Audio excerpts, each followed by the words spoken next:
ఎప్పుడైతే ఇంటి పెద్ద తండ్రి చనిపోతారో ఆ ఆస్తి ఆటోమేటిక్గా తల్లికి ఆ పిల్లలకి మనవాళ్ళు ఒకవేళ మెజారిటీ దాటితే మనవాళ్ళకు కూడా సంక్రమిస్తుంది సక్సెషన్ యాక్ట్ ద్వారా.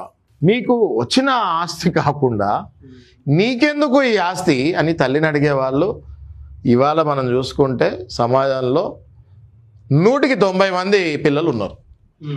నీకెందుకు?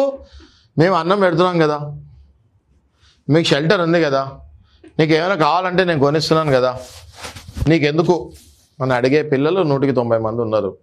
నాగరాజు గారు, ఆ తల్లికి మనం ప్రొటెక్షన్ ఎట్లా ఇవ్వాలి? Welfare and maintenance of senior citizenship act అని ఒకటి ఉంటుంది. ఓకే, ఇది ఎంతమందికి తెలుసు? చాలా మందికి తెలియదు. అవును, ఈ welfare and maintenance act senior citizenship ఏదైతే ఉంటుందో ఈ యాక్ట్ ప్రకారము మదర్ కానీ ఫాదర్ కానీ తాతయ్య కానీ నానమ్మ కానీ అమ్మమ్మ కానీ తాతయ్య కానీ ఎట్లా ఎందుకు చెప్తున్నా అట్లా అంటే పిల్లలు ఎవరైతే 18 ఇయర్స్ దాటిపోయి 21 ఇయర్స్ దాటిపోయి ఓటకు వచ్చేసి ఉద్యోగాలు చేసే మనవాళ్ళు మనవరాళ్ళు బతుకున్నా వాళ్ళు తాతయ్యని అమ్మమ్మని తాతయ్యని నానమ్మని చూసుకోవాల్సిన బాధ్యత వాళ్ళ మీద ఉంది. ఎంతమంది తల్లిదండ్రులు ఇవాళ మనం మన పిల్లలకి ఈ మాట చెప్తున్నాము? అసలు చెప్తున్నామా? అసలు మనకు తెలుసా? తెలియదు నాగరాజు గారు, తెలియదు. మీరు ఆ స్టేజ్కి వెళ్ళిన తర్వాత తెలుస్తుంది. మీరు తాతమ్మలు నానమ్మలు అయిన తర్వాత తెలుస్తుంది మీకు. ఎవరు అసలు మీ ఫేస్ చూడకుండా మీకు రూపాయి ఎప్పుడు అప్పుడు తెలుస్తుంది.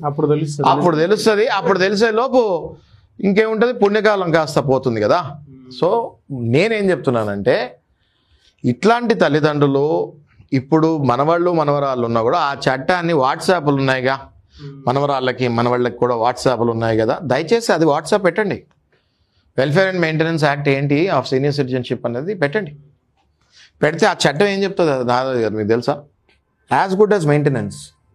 మనకి మెయింటెనెన్స్ యాక్ట్ ఉంది భార్య భర్తలది. ఓకే, భార్యకి భర్త మెయింటెనెన్స్ ఇవ్వాలి. అలాగే తల్లిని కూడా కొడుకు కోడలు మనవాళ్ళు మనవరాళ్ళు సంపాదించే మనవరాళ్ళు ఉంటే చూసుకోవాలి. తాతమ్మల అమ్మమ్మల పరిస్థితి ఎంత దారుణంగా ఉంది. అవును, చూసుకునేది ఎక్కువందా? అసలు ప్రేమించే ఉద్దేశం ఉందా? అసలు తాతని అమ్మమ్మని నానమ్మని బాగా చూసుకోవాలని చెప్పే తల్లిదండ్రులు ఎంతమంది ఉన్నారు? ఇట్లా నానమ్మని మంచిగా చూసుకోవాలంటే ఇట్లా భార్య ఏమేమి ఫీల్ అవుతుందా అని భార్య ముందు చెప్పరు. ఇట్లా అమ్మమ్మని మంచిగా చూసుకో అంటే భర్త ఏమో అనుకుంటాడు అని తల్లి చెప్పదు పిల్లలకి.